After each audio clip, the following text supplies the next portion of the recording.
Hitler, Stalin, Dej și Crinul ne-au schimbat pe rând destinul. Chiar dacă ultimul-i viu, e la cap puțin diliu. Nu știu cum a reușit, pe mulți de i-a păcălit, pe NV l-au propulsat și pe tron l-au înălțat. Acum să-l întreb nu știe, de e viu sau de e mumie, el se vede tot mai sus, într-un viitor apus. Zile multe nu mai are, nu fizic la guvernare, fizic nu-i vreau niciun rău, că m-ar bate Dumnezeu.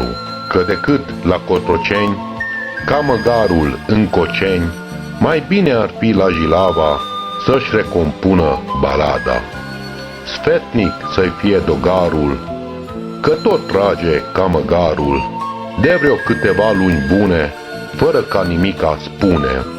Nu știu ce să vă mai spun, să nu mă credeți nebun, dar vă rog, cumpăniți bine, când veți merge iar la urne. Nu vă lăsați aburiți de popești ciutași ciuvici, gândiți voi în locul vostru, alții vă vor strica rostul.